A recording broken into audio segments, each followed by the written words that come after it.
هو النور يهدي الحائرين ضياؤه. Habis olahraga, biasa kegiatanku olahraga sama dengerin. Aku suka dengerin di YouTube. Itu sekarang ceramahnya Gus Baha. Itu aku lagi sering dengerin tiap hari. Aku dengerin banyak hal-hal yang luar biasa dari ngajinya Gus Baha yang aku lihat di YouTube. Jadi itu kegiatanku juga hari ini. Dalam minggu-minggu ini aku akan terus mau ngaji sama Gus Baha tapi lewat YouTube. Karena aku nggak kenal beliau. Tapi aku sangat hormat karena kepandaian beliau. Aku selalu dengerin ceramahnya. Ya mudah-mudahan nanti bisa ketemu dengan Gus Baha. Lu Gus Baha udah pernah ketemu? Belum, makanya. Bukannya dia susah ya? Nggak mau ya?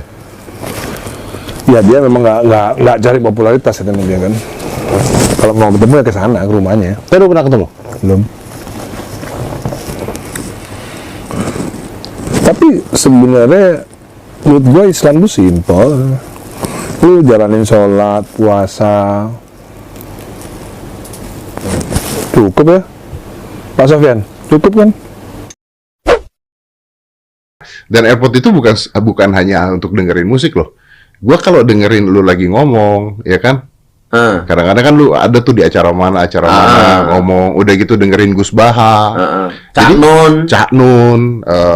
Gua selalu malam-malam tuh biasanya kalau misalnya udah nggak bisa tidur tuh, nggak bisa tidur jam 12 udah lewat nggak bisa tidur, gua dengerin. Ini maaf nih, gua lagi seneng dengerin Gus Baha, bukan Anda, maaf. Iya, nggak apa-apa. Karena Gus Baha juga guru saya, Pak. Oh iya. Aman, Pak. Jadi aman ya. Aman. Maaf nih, saya dengerin Gus Baha belakangan nih, gitu. Karena menurut saya ini seorang kiai kampung ya, kiai desa Kiai yang kampung berwawasan internasional, global lah. Itu kira. Dan gue belajar banyak banget dari dia tentang kemanusiaan, tentang gimana ya? Itu mungkin sama kayak lu. Jadi dia kiai tapi analoginya tuh keren gitu. Masuk akal. Gitu. Jadi agama ini dibawa sebagai suatu yang relax. Iya. Gitu. Enjoy gitu loh. Enjoy. Jadi agama itu tidak hanya nakut-nakuti. Benar. Gue memang punya. Bahkan saya sering bilang ngaji sama Gus Baha itu sangat-sangat menyenangkan. Kenapa? Karena seolah-olah semua orang berpotensi surga. Itu Gus Baha. Betul. Gue memang punya kelemahan satu, Gus. Gue memang punya kelemahan untuk baca Al-Quran. Gue jujur aja ngomong sama lu. Ini gue nggak pernah buka juga. Gue kan disleksia ya.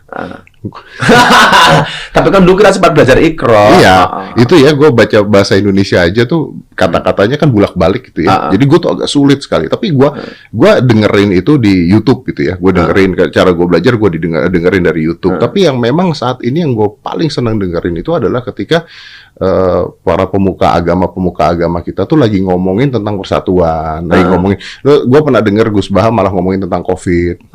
Itu menarik loh. Iya. Jadi dia sempat ngomong katanya kalau orang itu belajarnya geologi terus tiap hari nanti takut kalau gunung meletus. Kalau orang bacanya ilmu perbintangan takut komet jatuh.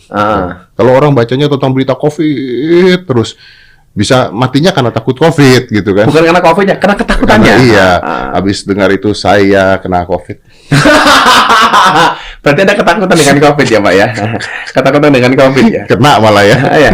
Artinya proses belajar lu kan nggak berhenti. Nggak pernah berhenti. Dan saya menyarankan kepada semua orang. Saya kan bilang, udahlah, Dad. Sama siapa bro? Semuanya. Sama Gus Baha barangkali kadang-kadang juga mendengarkan Ustadz Abdul Somad. Oh iya. Ustadz Edi Dayat. Dan saya nggak ada masalah. Maka saya pernah mengatakan sama Dedi, saya memberikan hormat saya kepada siapapun yang memberikan sumbangsih terhadap agama ini. Dari gerakan manapun, dari ustadz model manapun. Karena nggak mungkin semua ustadz itu sama. Ya, pasti modelnya, gayanya, cara pembawaannya, atau ilmunya pun kadang-kadang ada bedanya kan. Ya kan saya bilang sama kamu, kalau saya mah apa tuh gitu. Kalau saya kan mencoba memaksimalkan sedikit yang saya miliki. Bedalah dengan kealiman Gus Baha, Sekarang ada kiai yang bagus namanya Gus Baha. Harus dikasih forum di TV One. Pak. Gus Bahaudin, Ahmad Bahaudin Nur Salim. Itu bagus, Pak. Jadi gini, orang kikir itu sebutan dari ahli-ahli fikih. Menyebut kikir, Pak Karni kikir. Orang tasawuf tidak berkonsentrasi pada orang kikir, tapi orang tamak. Kenapa? Karena kalau tidak ada orang yang berharap, tidak ada orang yang tamak, nggak akan menyebut orang itu kikir. Kenapa ada orang kikir? Karena ada orang yang berharap. Maka ahli tasawuf berfokus pada orang yang berharap. Nah saya karena orang tasawuf, saya berharap kayak ini gitu loh. Kenapa ada pemimpin tamak? Karena rakyatnya rakus. Itu jodoh. Sehingga waktu proses pemilihannya dan lain sebagainya mudah disogok dan lain-lain sehingga lahirlah pemimpin-pemimpin yang rakus. Oleh gini juga, gini, kalau sanad yang sepemahaman saya, sanad yang didorongkan, yang diajarkan oleh Gus Bah adalah sanad ilmu tentang pemahaman pemahaman Islam dari orang-orang dulu. Sangat penting karena kita harus belajar dari mereka. Tapi tidak semua orang punya akses itu. Kadang-kadang orang sing lahirnya neng kuto, no kancaku lahirnya neng kuto nggak pernah belajar seperti itu, setengah mati dia. Ada satu sanad yang sangat penting dalam hidupnya juga, yaitu sanad pengalaman.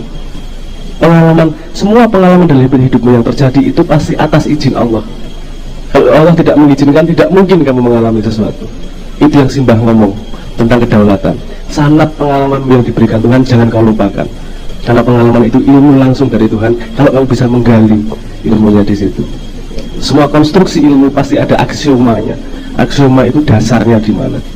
Gus Bah mengajak agar kamu tidak hidup sendiri dari pengalamanmu tok. Ayo kamu belajar dari apa yang masa lalu juga, diolah, dipaski kalau zaman saya ini seperti apa, karena tidak semua teraplikasi. Lagi-lagi ada ilmu, ada penerjemahan juga. Ya Simbah ngajak memberi itu karena tidak semua orang punya akses. Kalau Gus Bah, ada loh ini bahannya, kenapa nggak kamu ambil? Yang punya akses terhadap bahan itu pelajari sebanyak-banyaknya. Yang susah, pelajari hidupmu sesungguh-sungguhnya.